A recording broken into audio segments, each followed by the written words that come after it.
What is good, all of our listeners and kind of viewers? Welcome back to another episode of Games and Groceries. My name is Adam. And I'm Liz. And you have no idea what I've been through, Tommy. We're here with episode 137. We're going to be talking about, do video games make you creative? With our special guest, GameSimp. But first, we've got some segments for you. Yes, we do. Here we are, our first... Not really first. Not a first, but in a long time. First in a very long time. Audio only Games and Groceries. Yeah, I have no responsibilities right now. It's really weird. I know. Usually we're like setting the camera, make sure the lights are Whereas all now set. I just sat down. Yeah. So if you're seeing us on YouTube, you're just seeing images of us. You'll be seeing like little visuals here and there. But really, it just came down to the camera work. It just got to be a hassle. We weren't really having fun with the podcast anymore. So we wanted to do audio only. If you're watching on YouTube, we're trying to make it as worthwhile as possible to watch the video version. And if you haven't yet, definitely hit that subscribe button. This is the Games Groceries podcast channel. So if you like gaming podcasts, you like have fun with video games, here we are. Games and Groceries podcast. So subscribe to the channel, hit the notification bell so when you can know when all these podcasts come out. But yeah, so if you want to hear more, we got another podcast. That's it. We got another podcast called What's the Biz, where we're going to be talking about anything. This next episode that comes out tomorrow, we're talking more about why we decided to do this audio format. If you're a longtime listener to Games and Groceries, so definitely check that out tomorrow. And why don't we get started with the segments? Okay. Cool. But before we get to that. We just want to remind everybody that we're on social media. We're on Twitter at Gaming Groceries, or you can follow us individually. I'm at Ace the Grocer. And I'm at Journey First. You can also follow us on Instagram, Games and Groceries, all one word. We get to see behind the scenes videos, I guess, announcements, some memes here and there, as well as some questions I'll ask you about the show. Wow. So you can follow us on Twitter, Instagram, Facebook, all of that. And I will ask you a question about the show. Definitely join the Discord. I will ask you there too. We have a huge community of great people. I want to say huge, but it's actually great that it's not huge just yet. Yeah. So, join the Discord. You can talk to me and Liz. You can talk to Andrew Orsi. You can talk to Nikki. You can talk to Absolute Prodigy. They're all great people. Listen to all the people on there. Yeah, I know. Cool. Yeah. Anyways. Cool. And you subscribe and review the podcast. I think that's it. I think you covered all the bases. I think I did. You came here for a podcast. You came here for a podcast about video games. But first, we're going to talk about a movie review. By the way, timestamps are linked down below in the description if you want to skip forward. So that's there for you. But let's go into it with our first segment. Movie Minutes. Movie Minutes is a segment that we talk about movies that we watched in the past week, whether it be on Netflix, Hulu, or HBO Max, and we like to give you a recommendation or not a recommendation. Here on the Games and Groceries podcast, we have 5-point scales of rating movies. We start at avoid at all costs, pass, enjoyable, solid, and perfect for us. So this week's movie is actually coming to us from HBO Max. It's a new movie coming onto the platform. There wasn't a movie that came out today as we're recording. Forgot to watch that. But it's another movie. It's called Irresistible. Wow. Yay. So it's a political comedy coming to us from Jon Stewart. Stars Steve Carell and I can't remember her name. But let's just jump into our, first our reviews of it out of that 5-point scale. What did we give it out of that 5-point scale? And then we'll explain why. I gave it an enjoyable, but it's like a higher end enjoyable, like almost a solid. I just really liked the movie. It was definitely very funny. There's just, to me, it just didn't hold my attention for very long. I gave it a solid, and I'll explain why. But in our scale, there's enjoyable. It wasn't a fine movie, and then there's a solid movie. I think this movie was solid. So let's talk about the premise first. And my first note is that this takes place right after the aftermath. I wouldn't say right after. They didn't really say. Right. It starts like that last like debate, the like final moments before 2016 election. Yes. Like those like that final moment. And then after that, after the Hillary Clinton loss, this is about a Democrat, the Democratic strategist, Steve Carell's character, goes over and finds a Democrat in a conservative land and tries to, implement more Democratic politicians in a conservative heartland. Yeah. So I think that concept is really excellent. And especially the way it sets up. You get to see the motives, you get to see the drive, you get to see the political stance of what it is out like in the Midwest. And I very much enjoyed how this movie sets itself up so that you know where you're going in all of this. But did you enjoy like at least the first act? Yeah, no, I enjoyed the whole movie. Yeah. It was, for me, it was just that it's just not something that I would feel the need to watch again. Yeah. That's all. I feel you, but my second note though, I will say the reason why I gave it solid is because again, this is a political drama. Or not political drama, a political comedy. I will say that for me personally, the jokes always hit. Yes, the jokes were very funny. Yeah, the jokes every time. There wasn't really a moment where the joke was kind of like, there might have been one or two where you're just like, okay. But it's not surprising though, because like you love Steve Carell. I do love Steve Carell. You'll watch anything with him in it.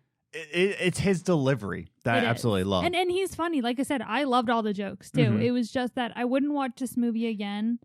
And sometimes I was like, where are we going with this? I knew where it was going though. Yeah, I don't know. There's just something about it that I'm just like, I don't know. Yeah. I just enjoyed it. Well, here's the other thing about the jokes is that they weren't even political jokes. No. It wasn't political. It was very situational. Oh, yeah. And it was definitely a guy from D.C. going out to the Midwest. These jokes interacting with Midwest people. Yeah, so it's like, it's not new comedy. No. By any stretch of means. Not. But it always lands for me personally. I think that, especially for us where we're planning to move to the Midwest and we're from the East Coast, I think it's just... we were kind of comparing ourselves in it, and I think that's why the jokes there really were things that like Steve Carell's character would do. We're like, oh, that's gonna be us. Exactly. Yep, so that's gonna be us. I thought the jokes were excellent. I think they were well paced. There wasn't really anything that I was just like, you're trying too hard. Yeah. Like I currently am. But my final note is that it's a fantastic and very understandable depiction of what happens behind an election. Yeah. And I think that if you don't know the corruption that goes behind election seasons, right? Yeah. I think this movie is a very well put depiction of the corruption that goes behind elections. Yeah. And including the ending of the movie. I think summed it up really well, how far this corruption goes. And I thought, like I said, I think the beauty of this movie is that it was relatable. It was understandable. Yeah. It actually showed its points every step of the way while making you laugh all the way. Yeah. Now, I didn't give it perfect. Yeah. Usually I'll get like King of Staten Island, perfect for us. Now, for us. But this movie, I don't think I could leap forward into perfect just because I don't know. I don't know. I just like you. It's not like a top priority to me. I think I don't know. I don't know what it is that it doesn't drive me to perfect. And I think in the same way for you don't know why you're not giving it solid. Yeah, but I know I loved this movie. Yeah, and that's the thing. Like, I don't know what's preventing me from giving it a solid, but I enjoyed this movie. I like this movie. There's nothing I don't like about the movie. It's just something in me is not allowing it to be a solid. Yeah, that's all. No, it's a decent film, and we enjoyed our time with it. Yeah. So, I think that's just our takes on this movie minutes talk. So yeah, again, the movie is called Irresistible. It stars Steve Carell and other people, and I can't remember off the top of my head, but it's written and directed by Jon Stewart. So if you would like his stuff, Irresistible. And the title actually makes sense at the end. So yes, I very much enjoyed this movie. So yeah, that's our thoughts on Irresistible. So check it out. It's on HBO Max. So with that said and done, I think it's time to jump into some gaming news. What do you think? I agree. Well, why don't we just go ahead and do it? Okay. Let's just do it with our second segment. Top 3 gaming news. The top 3 gaming news is the gaming news that we saw in the past week, and we like to rank it 3, 2, 1, just to give you a condensed version of, hey, what's going on in the gaming industry? What is going on in the gaming industry? I don't know. A lot of things, actually. Actually, yeah. So this is the top 3 that we want to talk about personally. Yeah. There's a lot of honorable mentions, as in we are not talking about the Cyberpunk selling of their source code. I don't know. I just feel like there's people who are better suited to talk about that. There are pigs out there that are learning to play video games. Fun. Yeah, it's cool. And but as we're recording this right now, it's currently Friday because we want to give time for Valentine's Day for us. Yeah. But we just still don't have any news on BioWare and their call for Anthem. So as we're recording this, there's still no news. They said it would be done this week. Today's Friday. Nothing. Yeah. So if it's Monday right now and they said it, I'm sorry. Also, Kingdom Hearts on PC. That's awesome. Yeah. So those are about our honorable mentions. But time to go into our top 3 gaming news that we want to talk Yes. about. So the number 3. Okay, sorry about that pause there. I actually pressed the space button on something else, but it was actually going on Audacity. So cool. But here we are. We're back. All right. Good job, Adam. Yeah, first time doing audio only again. My goodness, I can't do this. But it's about theaters. Yay. About gaming and theaters there. Wow, cool. Woo. So here it is. Theaters are actually renting out their spaces to have video games involved. So there's actually news going around that certain different places, it's very spotty, not too many places, but they're actually renting out for 2-hour gaming sessions. That's awesome. And there is a South Korean movie theater owner who says that there's a lot of different relativity. There's a lot of correlation, or would you say a bit between gamers and moviegoers, is that, there's a story involved and you will want to see on the big screen. I do agree with that quote, but movies are 2 hours. Video games are not. Yeah. Video games are like at the minimum 8 hours. Yeah, but it gives you 2 hours to do it there. Exactly. You can always rent another 2 hours if you want. Exactly. And let's go into the pricing real quick. So I'm going to read this quote from the article that's linked down below. All the articles that we talk about are linked down below. So this is a quote from the article that says about the pricing a little bit. So despite this, the article says, theaters in South Korea are now renting out their screens as well.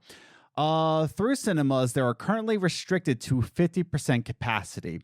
CVG, South Korea's largest theater chain, has started renting out its theaters for gaming to create new revenue streams.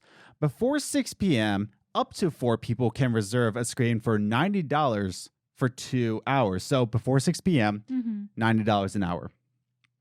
For 2 hours, 2 hours. This fee rises up to $135 after 6 p.m. Gamers who want to rent screens also need to bring their own games, consoles, and controllers to play. So really awesome for gamers. Yeah. I've always wanted to play Halo on like a movie screen. Yeah. Like actually go in there and actually play it out. I feel like it's really cool for gamers everywhere. Big gamer boys and girls out there. But the way I see it, how does this work financially? Because the way I was seeing it, now again, this is, I guess they're going into South Korea's power of the dollar. I don't know, because when I see, 4 people are in there for 2 hours for $90, and let's say, and I was thinking in my head, let's say a movie theater can sit 100 people, right? Yeah. And a movie ticket is what, like $10 at the cheapest cost, $10. You're what was that, $1,000 right there? Yeah. So for 4 people to go in there, $90, that's a huge loss, isn't it? It might be, but it's better than bringing in nothing. I guess so, but I feel you know what I mean. And they're still probably might have concessions, maybe not full concessions, but they might offer candy and drinks. That's true. So you get money from that. Yeah, it's kind of like a fighting away of the... Yeah, and you probably don't need to hire a full staff for it. You know what I mean? Like, you just need someone to run the projector. And it's not like any of that is going into, actual movie. I don't want to say a rental. It's not really rental, but, the rights to project the movie. I'm sure there's a lot of costs that go into it. Yeah.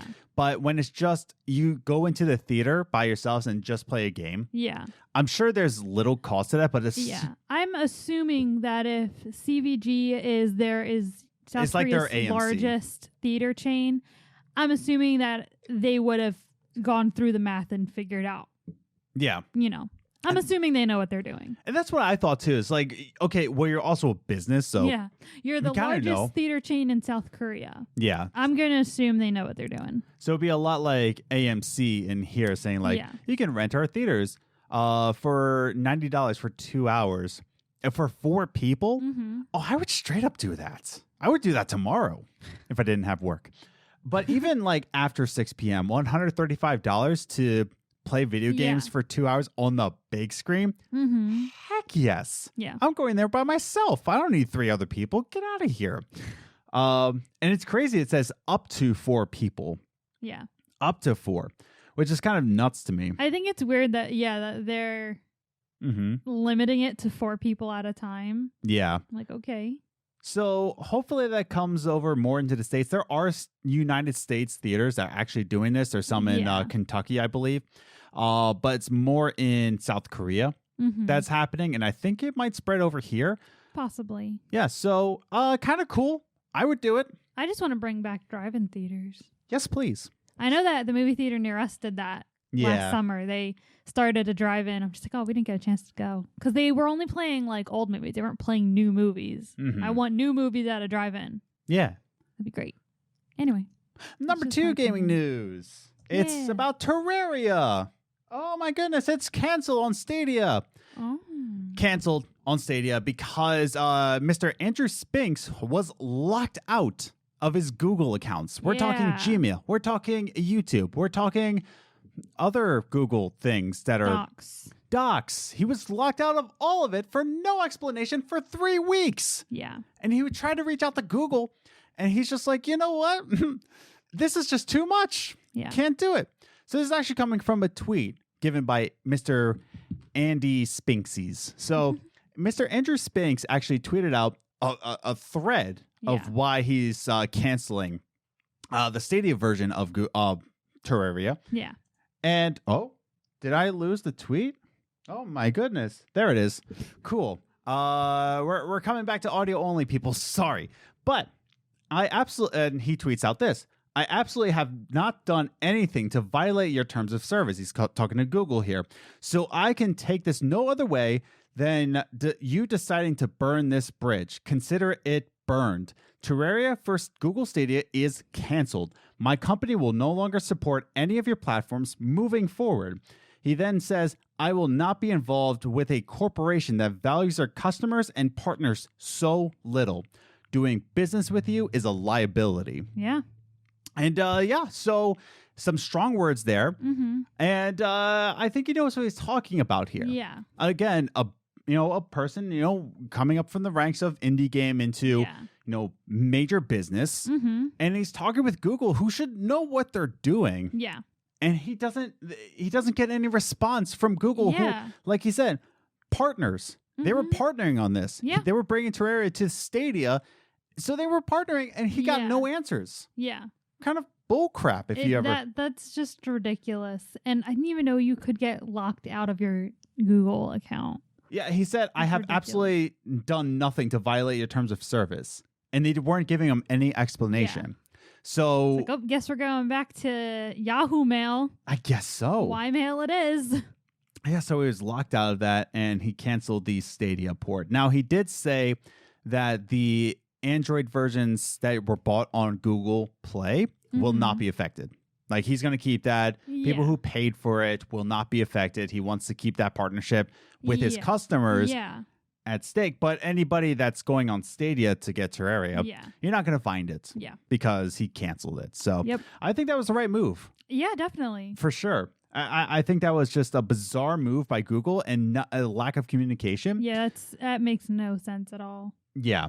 The last Stadia news that we talked about made sense when they said, no no more first party games. I got Yeah. that. I understood that. So we're also going to be mean to our Third party. Yeah. We're going to ruin that too. So that's the thing. It's just like you don't know how to make first party games, which I just found out the reason why they're not making first party games because they wanted to make AAA level games within a year. Well, that's not going to happen. Exactly. They don't know what they're doing. And that's the thing. It's like you don't know how to make your own games, so you're not going to make them. Great. But then you should not be burning bridges with third-party games because then you're not going to have anything. So it's great if you love Stadia. Yeah. That's you. Cool.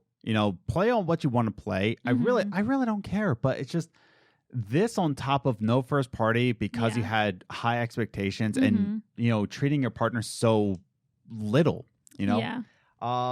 Just kind of a weird move by Google. It is. And it stinks because I'm just sitting here thinking of all the times like I interact with Google in a day. It's very hard to avoid. You have to have an iPhone if you want to avoid Google. Exactly.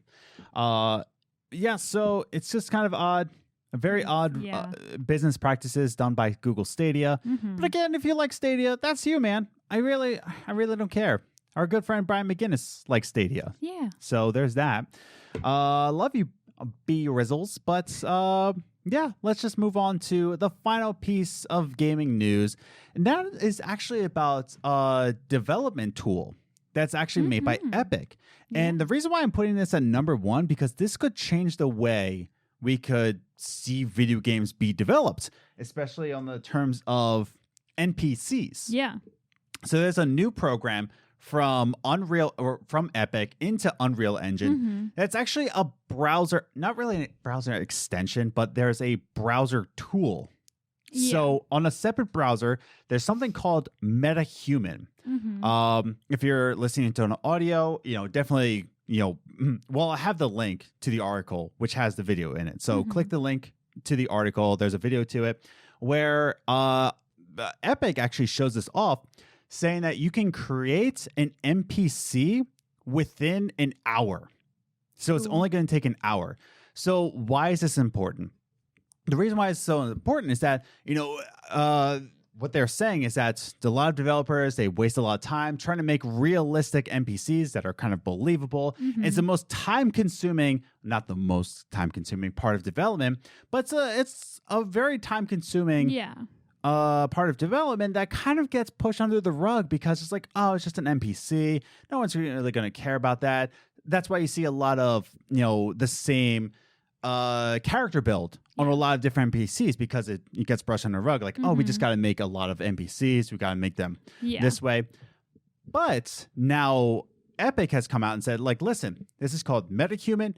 It's on a browser extension. You can link it into Unreal Engine, and they will give you tools to actually create an NPC within an hour. And if you create an animation, which, by the way, is my quote here. I'm gonna read this quote right here from the article that's linked down below. This is the most important part of this whole thing. So, MetaHuman Creator builds a character model that is, quote, fully rigged and ready for animations and motion capture in Unreal Engine, Epic says. Additionally, animations created for one MetaHuman will run on other metahumans, enabling users to easily reuse a single performance across multiple Unreal Engine characters on projects. Wow. So again, if you're creating an NPC and you want them to do kind of the same thing or kind of the same motions, you can actually transfer all those animations over. Yeah. So it's just, kind of not killing time, but shaving time off of development.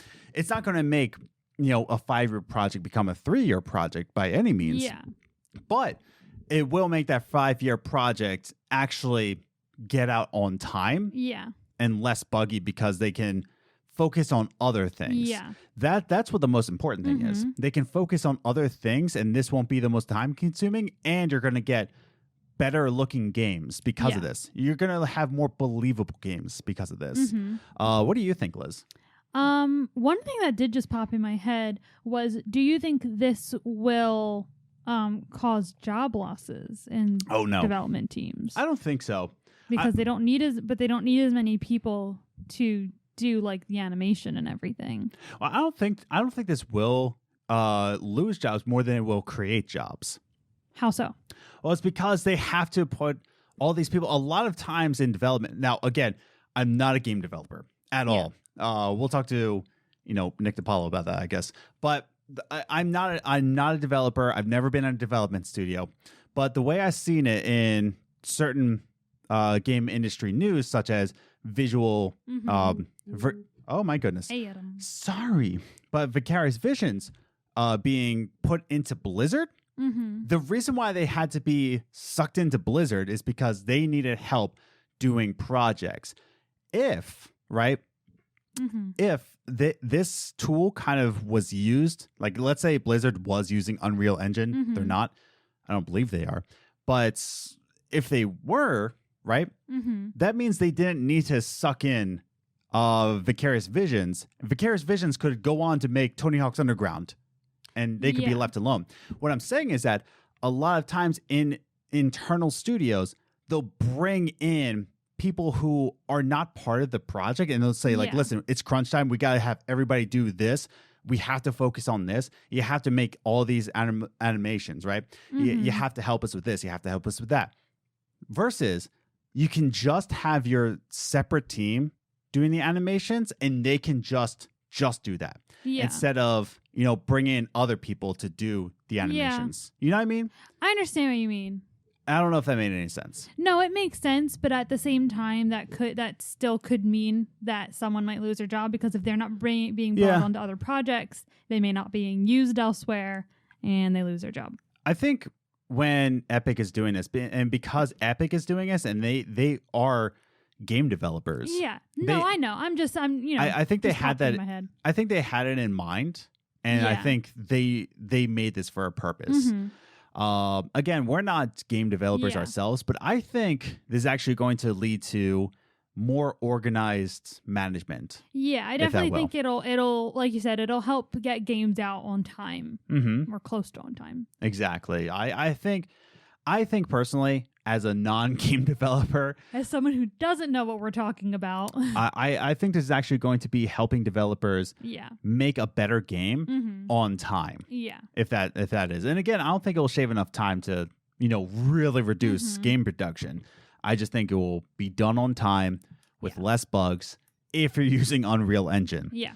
So this is just the start of a new era. Again, click the link to the article to this particular news piece and watch the video. It's mind-blowing.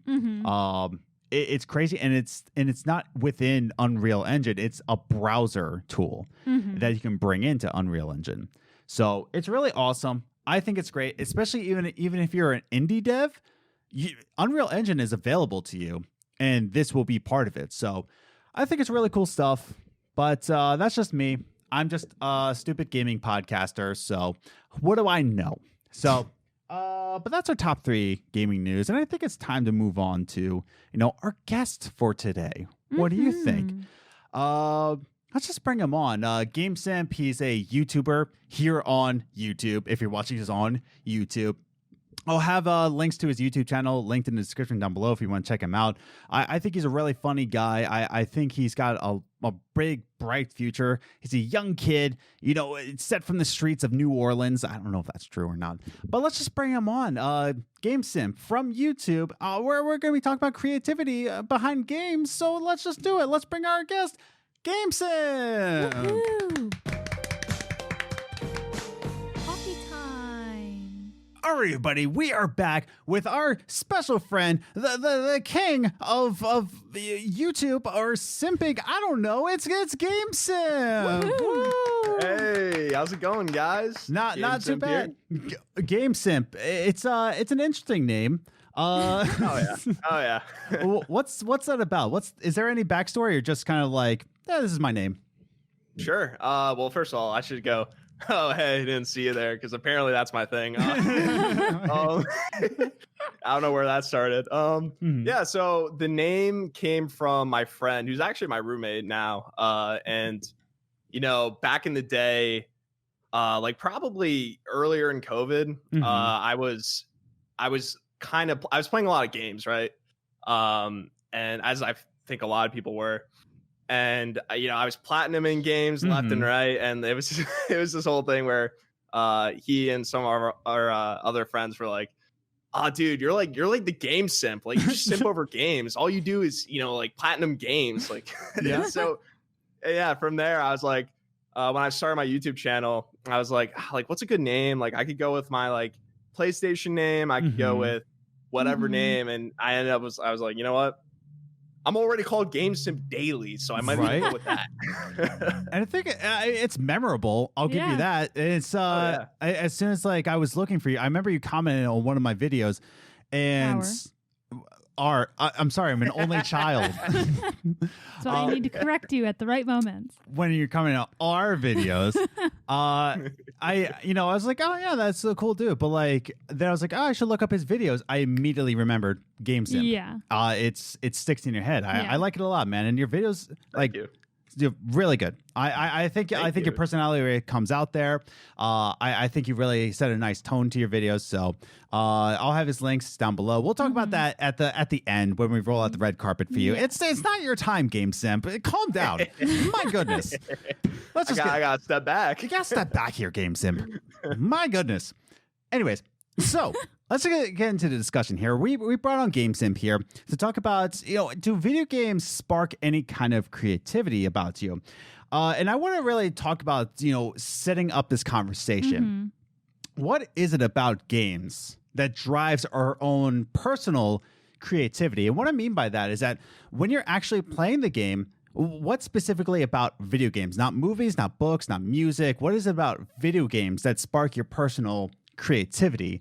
And I'll start with GameSimp over here. What do you think? All right. So for me, it's so creative thought, right? I think you can kind of break it down, because this term like creativity is kind of like a little bit like nebulous in a way. And I kind of, in my head, I break it down between, there's like creativity, which I see as like the ability and drive to literally just create things, like whatever art form you do, like it could be music. I'm a musician, so nice. For most of my life, that was like the creative outlet that kind of got me going. But now it's, obviously I do videos now, so it's a wide spectrum. But way to sound defeated. I was like, now I do videos. I guess. I was like, now I do this, whatever this is. But right. Yeah, so like creativity is just like the drive and will, and obviously is my opinion, the drive and will to create things and kind of like put your ideas that are flowing around your head, because everyone has ideas up there somewhere. And it's just the ability and kind of passion to put that into something. And then there's imagination, which I think like people are like, oh, this game's so creative. Like, you have like the UB art games and like these like indie games, just like, oh, this is so creative. But it's like, it's more like, I see it more as like imaginative, right? Where it's like all about the art style, or all about, this like very specific look, right?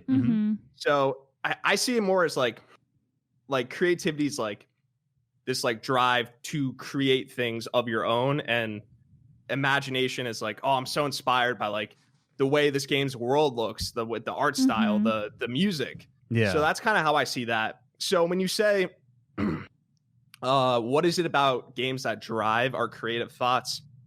I'm thinking, how do games make, like, what about games drives me to create, let's say, videos or music? Like, what is it about them? And I think it's the fact that they're a culmination of various creative design all in one package.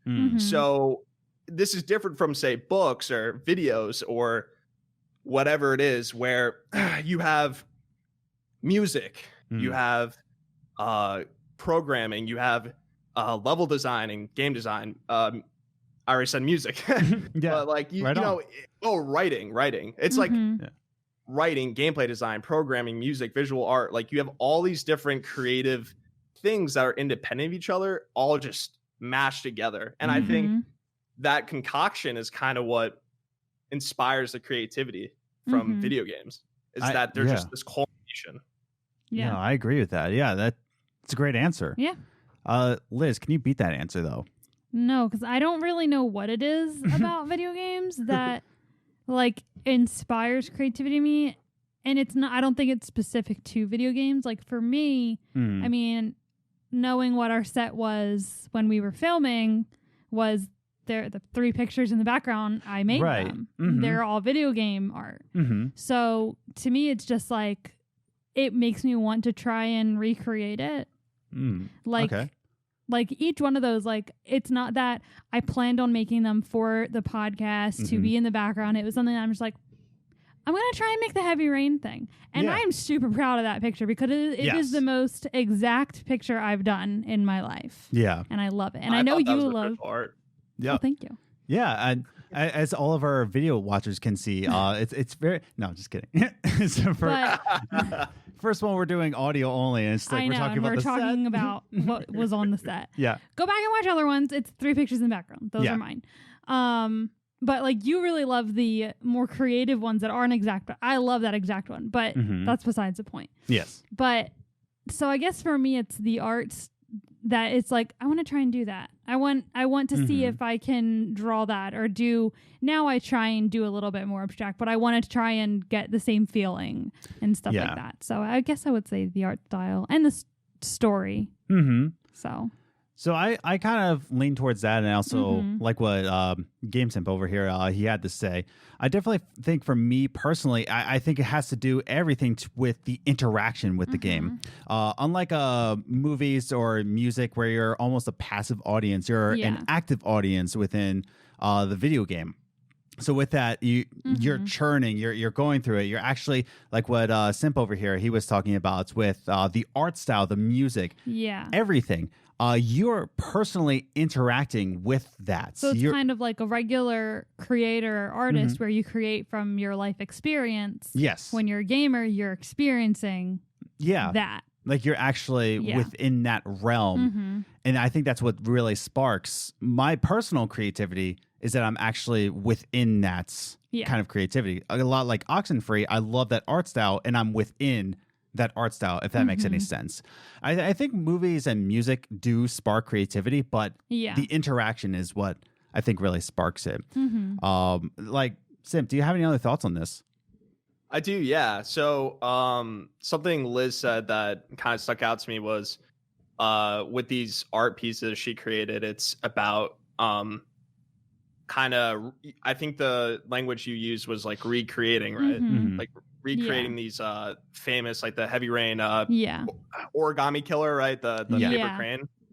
So I think and this ties together with what you just said is being part of a video game, like having an active role in it and seeing these like very memorable things like the paper crane. It's like it all leads towards this what I like to call like imitation, where in my videos or just whatever I'm creating, it's like there's definitely an element of like I'm trying to imitate something, or I'm trying like there's a small like little part. It's kind of what Liz said, like, oh, that paper crane is my favorite because it's like it's really close. It's really close to the actual like artwork. And like I said, that little comment there, I was like, oh, I thought that was actual artwork from the game. So it's like we see these beautiful things and we're part of them, right? Like you said, is like we are a active participant like in a game because we're playing it, right? So it all leads towards this like desire to want to imitate the art and the beauty and the creativity that we like experience in the games themselves. And I think that's what makes them different than music and movies and all that. Yeah, I totally agree. Now, when I talk about do games really spark that? Do we actually go into this? Are there times where we get our own creativity that's sparked within a game? The next question I kind of want to ask here is that game genres, right? Do we think that there's a specific game genre that sparks creativity, or does it not really matter in the end as long as it's just a game? It's something that we interact with, or anything for us personally, not even like objectively. But for us, is there a game genre that really sparks that sort of creativity? GameSimp, I've never really asked you. Do you have a preference in terms of game genres, or are you kind of like everywhere with it? Yeah, so it's interesting because this is something like a lot of my life I've kind of been like, I mean, my name kind of suggests like GameSimp. Like I like all games, but recently I've been kind of realizing like where my taste in games lies a little more. Where like I have some friends who are like, oh man, like X genre, like what a boring bore fest, right? And I'm just like, oh, like I like those games, But I think recently I've kind of honed in on like what genres I like most, and maybe it's just like a being more busy thing. Like, oh, I don't have time to try, Ease 8 on the Switch, like some like really like intense JRPG. Like I don't have time for that, but I really like platformers, and that's a recent thing. Like, well, recent as in the last, I don't know, 5 years. Okay, maybe. Yeah, fair. Yeah. Where before, like back in the day, if you're like Mario or Zelda, I'd be like Zelda, yeah. But like now it's a little more like, it depends on my mood. But I think I really like platformers, 2D and 3D for different reasons. I think 2D, and I'll get into this later, but I think 2D sparks creativity from its just attention to design. Because when things are on a 2D plane, it's like it's kind of hard to describe, but it's like it's almost like a map. Like there's specific things like in very particular places, like in a 2D scope, where it's just, I feel like it's just easier to navigate that dimension if we're talking about really tight design, like something like in the more modern day, like Shovel Knight or Tropical Freeze, which I'm getting into those games later. But nice. Anyway, yeah. So for me, I like platformers. I like just kind of like, I hate this kind of term, but like action adventure, I guess, is like the popular, like, I don't know, but like, I like kind of action adventure, which is a broad spectrum, but and like I'd say overall, like those are kind of the main ones, but like I like open world when it's done right. I think that's few and far between sometimes, but I like linear stuff too, like Uncharted, Last of Us, like all that good stuff. But yeah. No, I agree. I definitely like with open world, it's a hit or miss. Open world can definitely spark that kind of creativity because there's so many things to interact with, and something's got to catch your eye somewhere. Yeah. And I think there's a lot of detail that could be put into open world. Sometimes it misses, most times it misses, but it is what it is. I think Ghost of Tsushima is, you could call that an open world. Oh, for sure. Yeah, I could call that. There's a lot more density in terms of that open world that really sparks that sort of creativity. But we're talking about, game genres, and I think open worlds can go into that. Liz, do you have any game genres that really kind of spark your creativity? I mean, definitely. I mean, if anyone who listens to this knows that I'm more preferable to the narrative-driven storyline type games. So I think those inspire me most just because there's depth in the story, and so it like pulls emotion out a lot easier than other games. Yeah. So, and that for me is where art lies for me, is like the emotion behind it. So yeah. So like narrative driven games. Yeah, like Life is Strange. Yeah, like Life is Strange. I think, like you said, I think because video games are allowed to go deeper into the story rather than movies. And I think that's why, video games can do better at TV shows than movies, in my personal experience. But yeah, I would say for myself, I would say probably action adventure games. I would say adventure games, alone spark creativity because it has a narrative. It's sometimes at the open world. It has that color palette, but I also do like my platformers too. I would say, it's Celeste. Celeste is a. Would you say Celeste is a platformer? I would say it's a platformer. Oh, absolutely. Yeah, for sure. Great example, by the way. Great example. Like that art style, the music involved. It really, like you said, on the 2D plane, you really got to pay attention to detail, especially the pixelated 2D plane. You really got to pay attention to that. especially with the music as well. It's a MIDI kind of soundtrack. It's very old school style, and they really went to intention to make that game as artistic and as really sparking your brain as much as possible. Even on a deeper level of mental health, it really gets your mind involved of how you can be creative through mental health. I think they're in the end, though, as we're discussing all this, I don't think really game genres matter too much. I think video games themselves, just the medium itself, kind of spark creativity. And like I was going to say before you said specifically to us, I was going to say, I'm like, really, it's up to the person what they get inspired by. Yeah. You know, it doesn't matter what game genre it is. If you're inspired by it, then go for it. Exactly. You know? And that's it. Is that I think you just need to be inspired to do something and then fit it to, and I hate using that term, fit it into a genre, because again, talking about creativity, it's hard to put yourself in a box, you know, because even talking about, creativity, going back to, GameSimp here, I would say video games spark your creativity and what your videos do, but like, how would you describe your videos? You know, like, would you put it into a box of a genre, or is it just kind of GameSimp? You know, what do you think?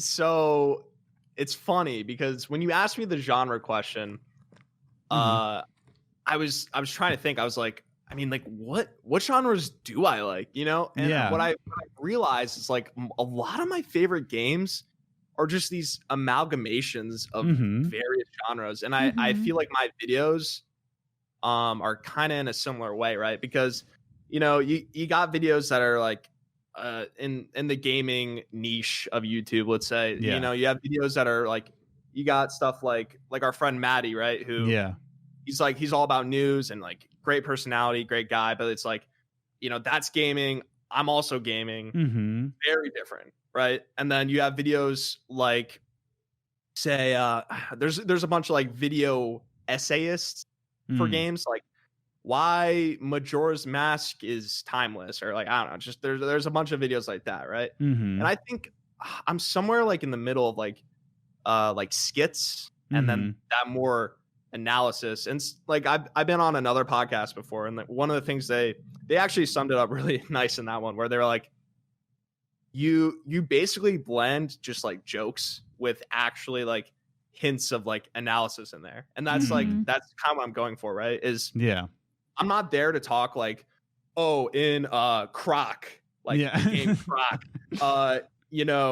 it has tank controls and you press X to jump. I don't know what you press to jump into Croc, but you know what I'm saying? Like, I'm not there to like walk you through piece by piece, like, how does this game play? What's the story in this game? It's more like my focus is always on these macro ideas, right? Like what is it from like the game I'm talking about that's like I can kind of incorporate into the jokes, into the hook in the beginning. Cause like what I like to do is I like to have like a hook or like something like that's like not just starting out like this is a Mario review. And like I don't want to start that way. I want to like do something in the beginning where it's like, oh, that's weird. Like, what does this have to do? Like, I clicked on this video for Zelda. What is him like walking around outside like looking for something? Like, what does that have to do with Zelda? But it's like, it's kind of like to catch like the listener or the viewer like off guard for a second. Like,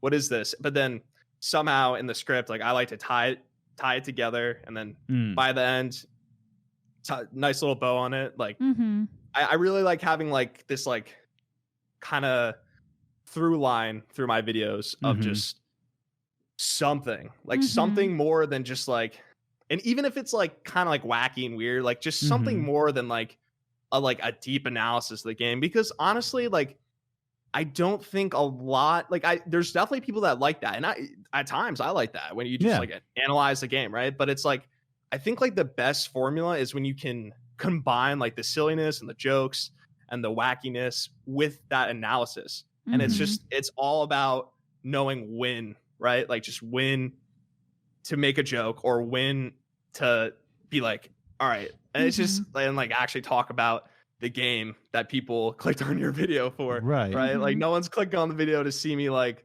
dress up in like a Bayou outfit, like my very first video, and just like say like, oh, I'm stuck in the swamp or whatever. You know, like just like stuff like that. So it's weird because like the genre thing, my videos don't really have like a distinct genre. Like everyone, the best way I can describe it is like people always compare me to Scott the Woz, which is valid, right? Like I don't know if are you guys familiar with Scott the Woz? Oh, of course. Yeah. So like, I mean, there's no denying like one of my biggest inspirations easily. Yeah. Like, and he's one of the people, I think Dunkey, if you guys watch Dunkey. Oh yeah. I think, they're perfect examples of like knowing how to weave analysis and humor like together. And it's like, and again, back to the imitation thing, like they spark my creativity watching their videos because it's like, oh, I like that. Like I want to try to do something like that. And obviously I try to put my own spin on it. Right. But again, to wrap it all, this whole rant up, my videos don't really have a genre. A lot of the video games that I do like don't have a genre or like a distinct one, you know, like so that's my piece on that. But no, I agree. It's that if you try to define something by a genre, I think you're kind of cutting off the creativity. You're trying to put yourself into a box. Yeah. Same thing with games. I think if we try to put them in a box, and I think like I said in my RPG video for our secondary channel, eVault, which is a stupid video all around, but when I was just saying this, like I think we need to put them in kind of a genre box so you know what you're getting into, but that's pretty much it. You know, oh, this is an RPG. Oh, so you know what you're getting yourself into. Yeah. But to really define it by it, you know, that's the only way it has value is by defining it as a genre. It doesn't really spark the kind of creativity because it's now in a box, you know. And before we get into our social media answers, one last question I want to ask here. Do we think that video games were made to spark creativity, or is it kind of a lost cause? Because right now we're facing video games where there's a lot of business practices for good reason. Yeah. For good reason. Video games companies need to make money, of course, but you know, do we think that video games in of themselves were designed to spark creativity in the players that go into it? What do we think about this briefly before we go into social media answers? GameSimp, what do you think? So the typical, and obviously this is different, right? Like not everything, like kind of what we were just talking about, not everything falls into this box or this label, but traditionally games are publisher side, right? Yeah. Which are like the EAs, like the, you know, like all the like Ubisofts, Activision, and they're the ones like they're pretty much the guys and gals getting your game to the market, right? Like they're the business side. Yeah. They're funding your games, like, but then you know you got the developers too, right? And I think on the publisher side, it's undeniable, right? Like EA, Activision, these big companies. I mean, Sony, like everyone, Nintendo, they're all publishers in like some way, right? And whether it's first party, third, you know, that doesn't matter. Someone's funding the game, unless you're an indie creator like whoever made Celeste, I forget the name, but So yeah, like, you know, it's undeniable. Publisher side, video games are a product, right? They're meant to be bought and sold, and you know they're entertainment. It's the same as like big Hollywood, right? It's like these are created to make money on publisher side, right? And like you know, but then you know on the developer side, it's like the intentions vary, right? So you know, and it's hard, right? Because like some developers, they just want to make something fun, right? Like they just want to make like Avalanche, right? They make Just Cause, which I've played like a little bit of, but they just want to create something fun. They want to create a fun sandbox. Like same with IO, who made Hitman, which just came out, and it's like they just want to make like a fun sandbox that you can just screw around in, right? But then other developers want to create something like more creative or imaginative, and kind of like sometimes bold, right? Like Naughty Dog with The Last of Us 2. I don't know if you guys played that, but like, I mean, that's like one of the most controversial games of all time. And I mean, I love it personally, but like, you know, they're going for something completely different. They're going for like boldness, like oh, we just did X thing with the story, like what's up, you know? And then other developers, they you know, and this is the thing, right? There are some developers, to answer your question, that absolutely their games are quite literally created to spark creativity, right? And I think a perfect example of that is Media Molecule. I was gonna say Dreams. Yeah, like Dreams is like, this is the thing, it's like, are video games, are they made to spark creativity? By and large, no, right? Like they're meant for entertainment, they're meant for experience. Sometimes they're meant for something deeper, like you know, maybe a Last of Us 2 or whatever. But Dreams is an example of a game that is just quite literally made to spark creativity. And it's like that. I don't own Dreams, I never played Dreams, but the idea of Dreams is really cool to me, because it's just like all its single purpose is to inspire people to create, and that's cool. That's cool. So sometimes totally there's games that are their sole purpose is, hey, here's a creation tool set and make stuff. Minecraft. I mean, Minecraft's one of my favorite games ever. I'm not afraid to say that. It's awesome. You know, like straight up. So I think it depends on the game. I definitely agree with that. Liz, do you have any thoughts on that? No, I definitely agree. I was going to say that these days with the big companies, of course, they are more focused on making money. But I don't think that the original idea of video games, I don't think it was meant to inspire creativity. They're born from inspiration of creativity. So, but totally, I do think that, yes, I think they go out with the intention, like, I want to inspire someone with this. Just like Celeste wanted to help people with, you know, mental health and awareness and everything. So I think, like you said, there are some that they want to inspire someone with their game, but I don't think that's the original intention of video games. I think they're born from creative inspiration.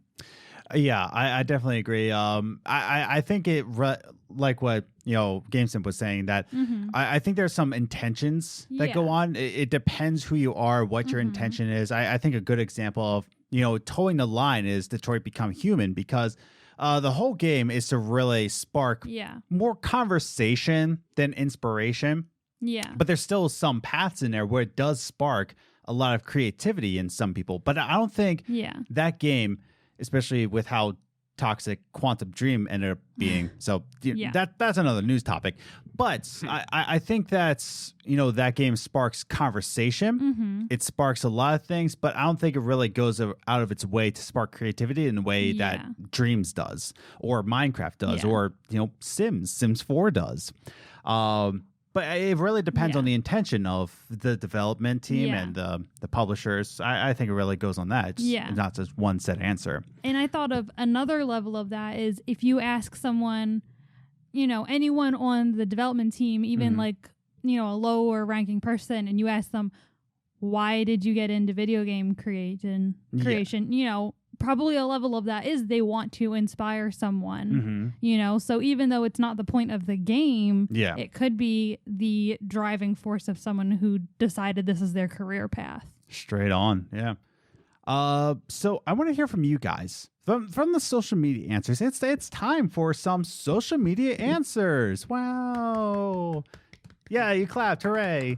Liz is clapping. Put it on the record. GameSimp is clapping. We're all clapping for you, the audience.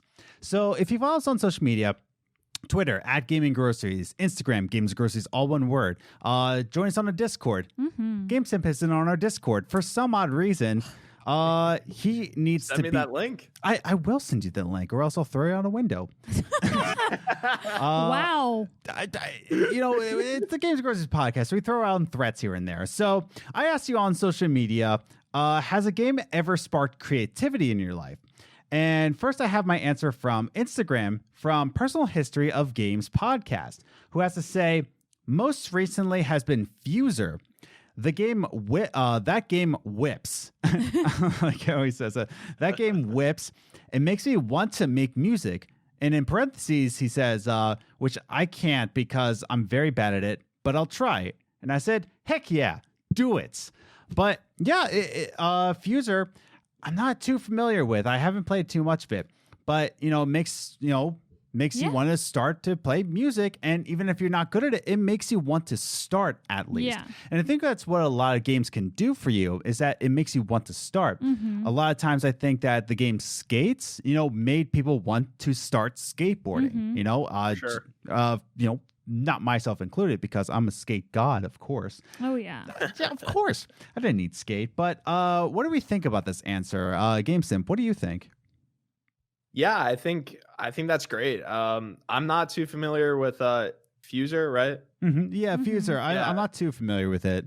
I'm not. I think I know what that is, but I'm not gonna act like I do because I have this like vision in my head. Like, I think the game I'm thinking of is Fuser, but yeah, I mean, look, whatever. This is how I see it, right? It's like whatever is required, or like whatever it is that makes you want to do something. Honestly, regardless of what the task or action is, it's a motivator, whatever it is. Yes. And that's awesome. Like, cling on to that. Like, to whoever I forgot the name who wrote in, if playing Fuser makes you want to play music, that or learn how to like create music, that's awesome. Keep at it. Just keep doing it. And at some point, it's like you might want to like buy a guitar. Heck and yeah. then like from there, I mean, I can tell you firsthand that I've been playing guitar for, probably, I don't even know, like probably my whole life at this. Well, I started when I was like 8, probably. Yeah. So it's been a while, but before I played guitar, like real guitar, I played Guitar Hero 3 all the way, man. Like, yes. And it's it's so funny because like I don't know, it's hard for me to go back to like 8-year-old GameSimp and think like, oh, like, is Guitar Hero the exact reason why I started guitar? Like, yeah, I mean, I don't know, like, but I'm it no doubt played some role. So I think that's awesome. Keep playing, man. Keep playing. Yeah. Right on. Liz, what do you think? You have any thoughts? Yeah, I mean, I think that's great for him, because like that just reminded me that like when I'm listening, there are specific songs that I'm just like, dang, I wish I knew how to play guitar. Yeah, I've tried to teach you. This is not for lack of trying. I've tried to play guitar various points in my life, and it doesn't work. I can't do it. Those wires, I'll give you lessons. Those wires don't connect in my head at all. Yeah, it's not going to happen. I tried to teach her. I took an entire semester of guitar in college. I barely passed that exam. I passed that because he liked me and he knew I was trying my hardest. Jeez. Aww. It was horrible. Did not sound like a song. I just actually got the notes out. That's it. And to personal history of Games podcast, if you're listening to this, it doesn't have to be guitar. It could be synthesizer. It could be drums. It could be bagpipes, for all I care. There's all different sorts of ways to make music. And I think you should just find your path in that. Don't ever just think that there's only one path to it. Play bass, man. We need more bass players. For goodness sake. We actually do. Yeah, for real. Like, do you know how hard it is to find a bass player for a band? It's difficult because everybody plays guitar and drums. Because they're the cool ones. I am very good friends with an amazing bass player. We played in a band together in high school, and we're still friends. We go to the same college. And nice. Oh, man, that guy, like, shout out. You know, if you're listening to this, you know who you are. Shout out. Yeah. He's amazing, man. Dude, yeah. Bass players, like when you play a good bass, oh yeah, it's really nice to hear, dude. So we'll jump into our Discord answers here. Yeah. And saying, how has a video game ever sparked creativity in your life? And we have from Twofer, who has to say, yes, during the time I was screaming for a band, I was playing a ton of Halo 3. Love the map Valhalla, so I wrote a song inspired by it, as well as Master Chief. Also, my YouTube channel used to have videos I made about gaming, where I did dumb skits. And then I asked him, have you ever listened to Headshot by My Children, My Bride? He said, of course I have. But if you don't know, Headshot by My Children, My Bride is an entire song about Master Chief. And it's freaking amazing. So yeah, he like we talked about with music, but too, like you just play it and you just get inspired from this and you just go on a rampage of creativity. Do we ever like think that could happen for us personally, or is it kind of a set personality where you can take something and just drive with it? Did we ever experience that before? What do we think? Could be either one of you two. For me, yes. But GameSimp, what do you think? So what you're asking is like if like I've ever heard something and then just like gone with that, like can you say it again? I'm sorry. That's like, okay. I was confused too. That's why I didn't answer. Yeah, I was a little confused. So have you ever experienced something in a game and it just hits with you and you just instantly go into creativity mode? Has it ever hit you like that? Gotcha. Yeah. You know what I mean? Oh yeah, for sure. I'm trying to think of like specific examples. I know this is a more like I'm trying to think of like a time where it like hit, like you're saying, like it like you know, not to go on like a whole tangent, but a lot of creativity is like, and I know this especially from writing music, is like in the moment when something hits you, it's like I gotta do, like I gotta write this down. I gotta go grab my guitar. I gotta play this out. And it's like there's like this like fire, right? That just like sets off. And I'm trying to think if that's happened with me with a game. It's definitely happened with me when I'm just like, I mean, just doing whatever. Like I mean, when I was more involved with music, I like, I'll tell you what, man, like I'd be like in the shower and I'd be like, I gotta grab my guitar right now. Like I just heard something in my head and it's like amazing. Like I gotta capture this. And even like when writing scripts for my videos, there's times where I'm like, oh, like in my head, I like hear something and I'm like, oh, like that's the way I have to like articulate that specific line of dialogue in my voiceover 2 days from now when I actually record the voiceover. And like sometimes you remember, sometimes you don't. But you know, like I'm trying to think, like music in Mario games always kind of influenced my my taste in music. Like excuse me, I'm a big jazz guy, and I've been playing like jazz in like jazz groups my whole, well, not my whole life, but like since high school. And you know, a big part of that like love for that genre came from Mario. Like Mario is jazz. Like the music in Mario is jazz music. Now it's like pop band, jazz kind of. But like, you know, 3D World, which the day we're recording this, just came to Switch. Like that soundtrack is so good, man. Like that. Specifically, I think I use it in my videos all the time. Sunshine Seaside is the song. Like I love that song. Like, and there's just a lot of stuff like that, right? Like sounds, and I forgot to say this earlier. I love survival horror. That actually might be my favorite genre. It's up there. It's like top 3. And if we're talking like genres, but like the sounds in the safe room music from Resident Evil games is like, it just sets me off, man. I'm like, I've written so many guitar riffs that are kind of like in that ethereal, like, like kind of like soothing, but still unsettling, like sound like that. I don't know if you guys have played Resident Evil, but like, especially the Resident Evil 1 remake on GameCube, that safe room theme is like, oh my God. Like, so I've definitely been inspired by things in games, but I don't know if I've had that, like, that instant fire of like, I gotta stop right now. I gotta go grab my guitar. Oh, I gotta stop right now. I gotta go to my computer and record something. Like, I don't know. It's a very slow burn for you. Yeah. Like with games, I get like seeds planted in my head of like ideas where it's like, I'll hear the Resident Evil song, right? And I'll be like, oh, like that's kind of, I don't know how I feel about that. That's like so magical and so like soothing, but also like, it's kind of telling me like something's not right entirely. Like the way that music like conveys those emotions and like that sound, like a seed will get like planted in my head, and later I'll be like, it'll just kind of like come out like naturally in whatever I'm doing, if that makes sense. No, it does. Yeah, and that's the thing. I think video games do plant that sort of seed in you, not in the weird way. But Liz, what do you think? Do you have any thoughts?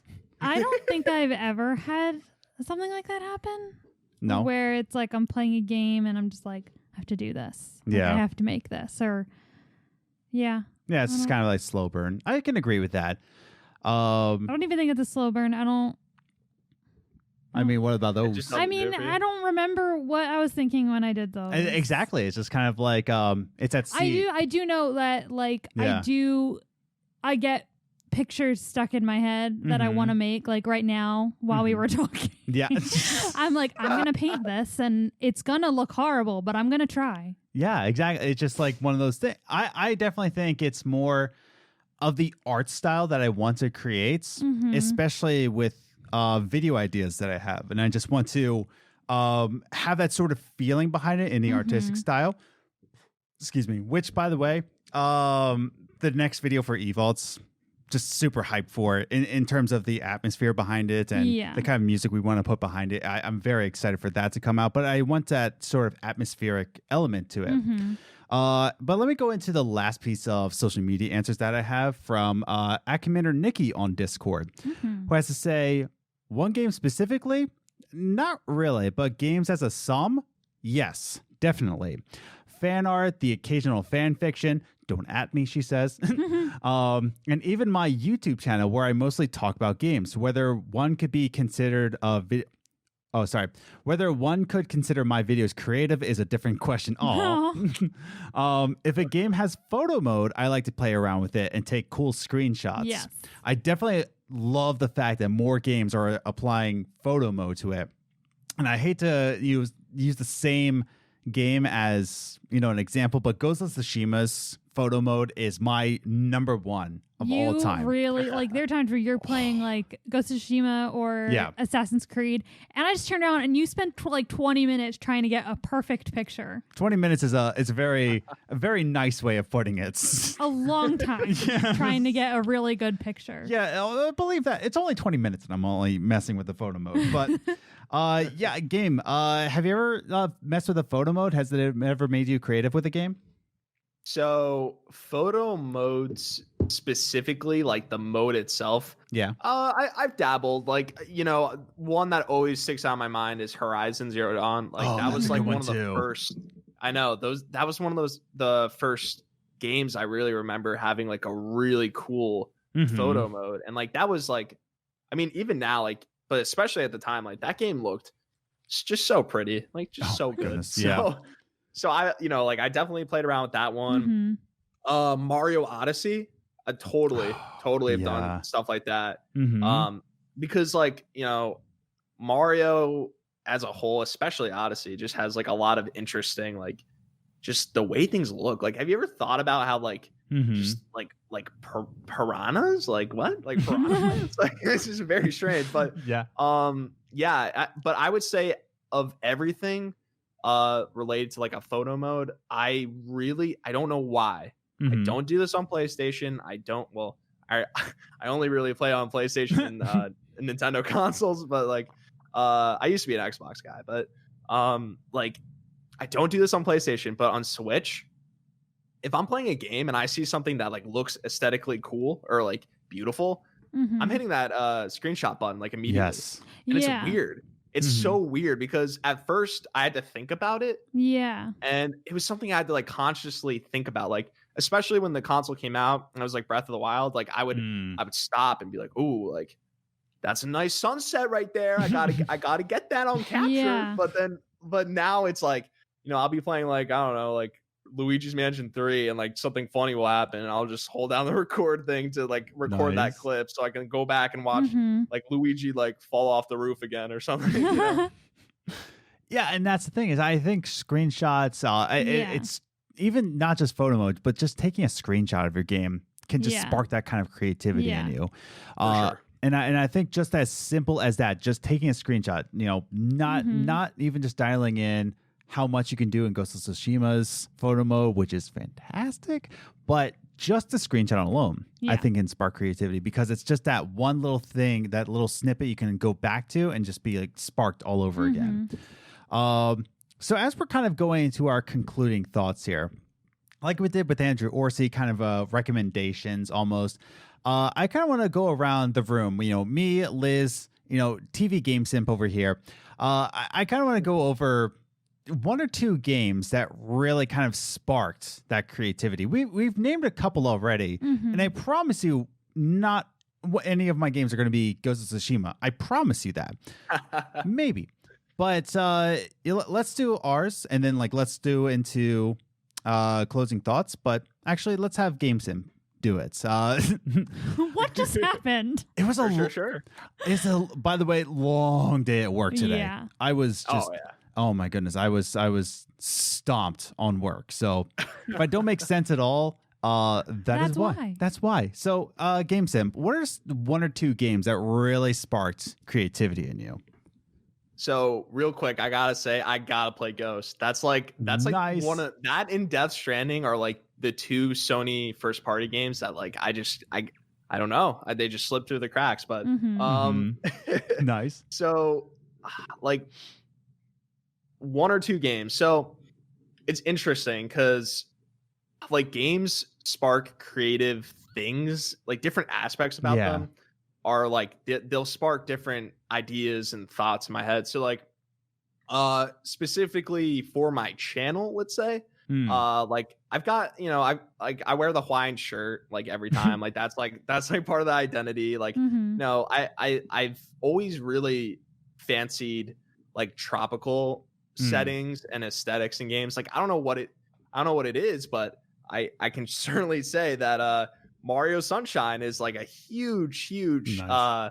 Inspiration for just that like look, right? Like just the clear like blue water, like that like Caribbean look, like that, like in terms of aesthetic. Uncharted 4 and Mario Sunshine are two games that will always like stick out in my mind, right? Because like I think Uncharted 4, it's kind of funny in my like upcoming video, I have like a whole bit on the way Uncharted 4 looks, and I kind of make fun of it a little bit, but like it's all good fun because it's one of my favorite games ever. But like the way like Uncharted 4 I think is the most beautiful game ever, just full stop. Like I think that game, I think Last of Us 2 is also looks really good, but just like the pure like beauty of just that like tropical look, that Libertalia look in the game. I don't know if have you guys played Uncharted 4? Oh yeah, I have. No. Liz, you haven't. I have twice beaten it, so not too many times. I've beaten it like 6 times. Yeah, at least 6 times. Oh yeah, it's like, and for me that's like, dude, that's a lot. Like I usually don't like replay games more than like maybe like 5 times, but but that. So from my channel and just kind of like that, like love for like the tropical and like the ocean, that like aesthetic, those two games for sure. And then just in a more general way, I'm really inspired by games and the creativity spark, like you're saying, like that spark is really kind of like triggered from games that combine really tight design and like gameplay design and really nice stories or like really nice visuals. Like that combo, that like attention to detail and just prowess and design is like what makes me so meticulous over my videos. Like that like vision is like what I try to carry through to my videos, right?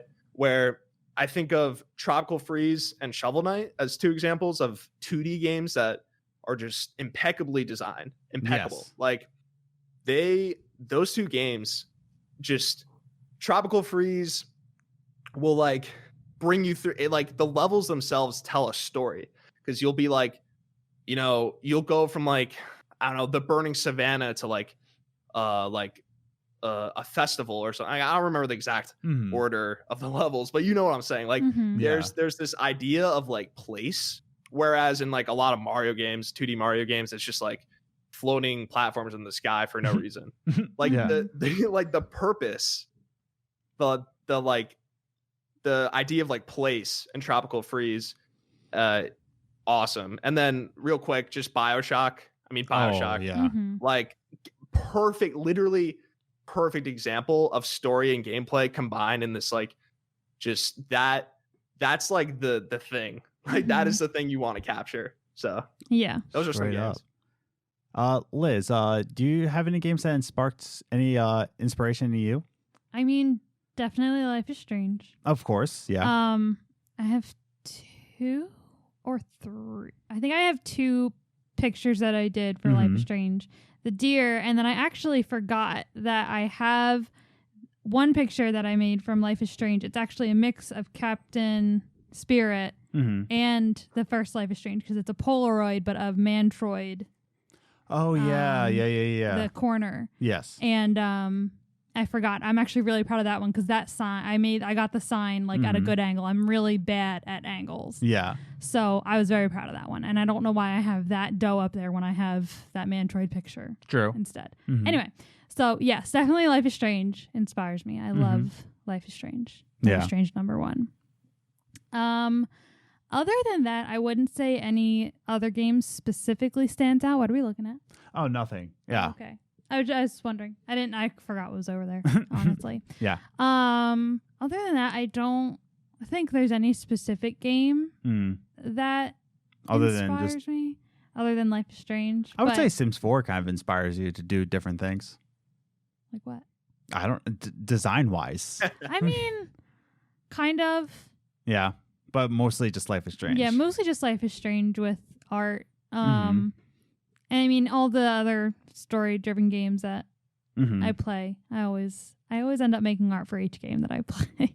Fair. Because then it's good that I only play like one game every 2 years. Yeah. So outside of Life is Strange. That sounds like me. I think for me personally, the one game that I kept bringing up was Oxenfree, of course. And I think the one thing that keeps getting to my mind is that GameSimp needs to play Ghost of Tsushima. So that's one thing that comes to mind. But Oxenfree for me, it really involved a lot of time into the art because it was made with Unity, but the backgrounds, everything that's made in the art is made from Photoshop. Yeah. It's actually hand-drawn, I wouldn't say hand-painted because, the Photoshop. Yeah. But, everything is kind of implemented from Photoshop, put into Unity, and it's just that, really nice feel to it. Yeah. And I love Scientific's music tracks to it. Yes. I love I'm obsessed with Scientific now. You love sci-fi stuff in general. Yeah. Like that's your immediate draw to anything.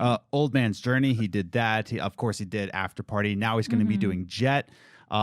Love Scientific. Yeah. But the other game that I keep thinking about in terms of sparking my creativity was an old game called Jet Set Radio Future, which I brought up on the show before, which was, the original Xbox. Before that, it was on Sega Dreamcast with Jet Set Radio. But I'm talking about Jet Set Radio Future, the sequel to it.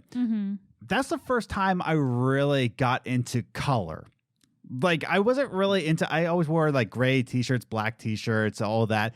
But when Jet Set Radio Future came out, it was very bright. It was bold with its colors. It really came out there. I was like, this is new. Like, what is this? I can wear red. I can wear colors? And I think just that really sparked that, like, you can actually express yourself in a very bold way and not just a very minimal way. And I think that's really sparked my love for colors in general. Did I wear more colors after that? No. I was going to say, I knew you in high school. But I had more passion behind something that was more colorful. You had a red phone. I did have a red phone. Which everyone called pink. It was red.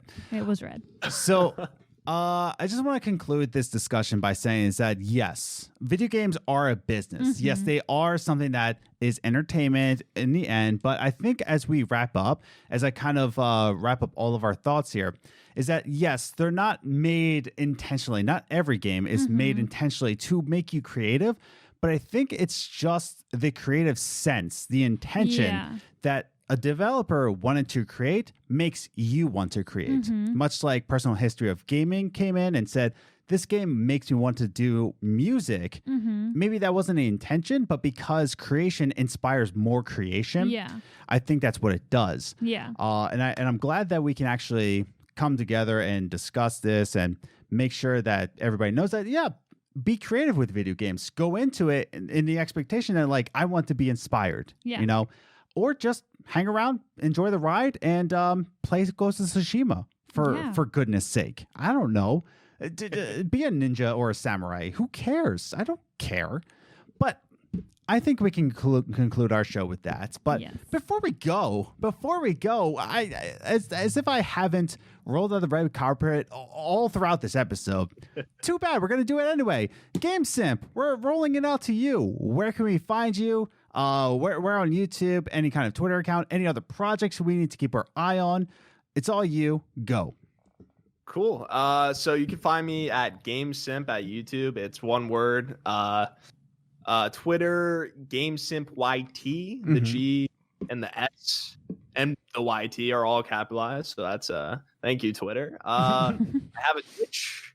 It's called GameSimp. I don't use it. But you're there. welcome to go there if you want. Maybe I'll use it in the future. And other than that, yeah, I mean, I mainly focus on YouTube. I try to get videos out every week.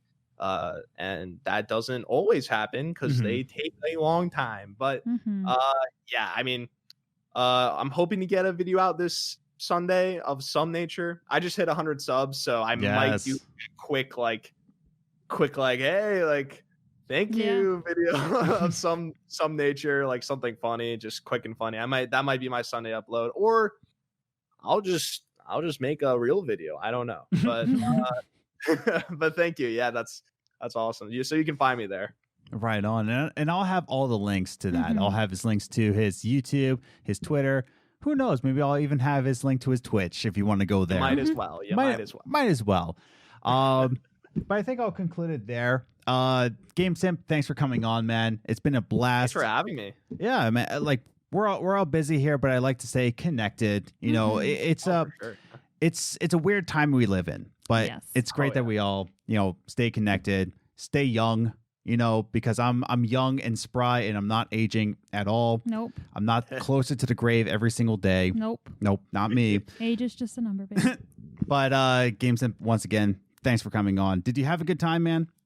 Oh yeah, I actually had a great time. This was a fantastic discussion. I've been on a podcast before, and it was rambunctious, but this was, I like this. This was cool to like have these like deeper conversations that aren't just complete nonsense. So So what you're saying, GameSimp, is that Games Groceries is actually the greatest gaming podcast to ever come or ever will be. I think that's what you're saying right now.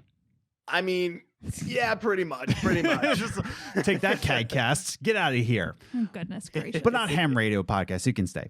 But we thanks again for you, the audience, listening to this episode. Be sure to follow us on the socials. We're on Twitter at Gaming Groceries. We're on Instagram, Games Groceries, all one word. Join our Discord. The link is in the description down below. Check us out. GameSimp's going to be there pretty soon because I'm going to send him a link after we're done recording. And all that said, stay safe, wear a mask, and have a good one. Bye. Bye, guys.